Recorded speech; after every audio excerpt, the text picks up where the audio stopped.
नाही, यामागे राजकारण आहे. मी अजित पवारांची ती जी सो कॉल्ड प्रेस कॉन्फरन्स होती की 2009 पासनं माझ्यावर आरोप झाले, माझ्यावर 15-16 वर्षात काहीच सिद्ध झालं नाही असं जे ते म्हणालेत, तर 15-16 वर्षात सगळं सिद्ध झालं होतं.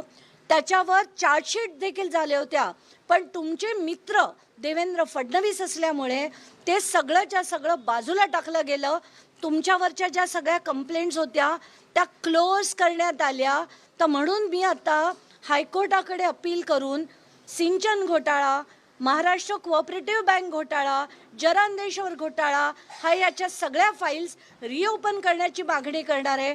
या व्यतिरिक्त जितक्या जमिनी, मग त्या अमेडिया एंटरप्राइजेस असो, अमेडिया होल्डिंग्स असो, सी ट्री असो, अमायको ॲग्री असो, या सगळ्या LLP कंपन्या कशा बनवल्या गेल्या, तर एकही LLP कंपनीमध्ये कुठलाही व्यवहार नाही आहे.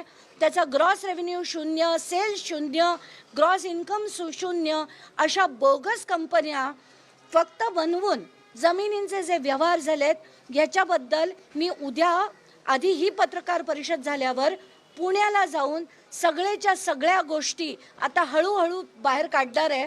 आणि ह्याच्यावर मी हायकोर्टात यावेळेस मात्र मी ठरवलंय, सिंचन घोटाळ्यातनं तुम्हाला फडणवीसांनी सोडवलंय, पण याच्या पुढच्या कुठल्याही घोटाळ्यात तुम्हाला फडणवीस काय, अमित शहा काय, मोदी काय, कोणाकडेही जा, मी कोर्टाकडनं ऑर्डर घेऊन तुम्हाला एकाही केसमधनं बाहेर येऊ देणार नाही, ह्याची तुम्ही खात्री बाळगा. हे पहिलं प्रकरण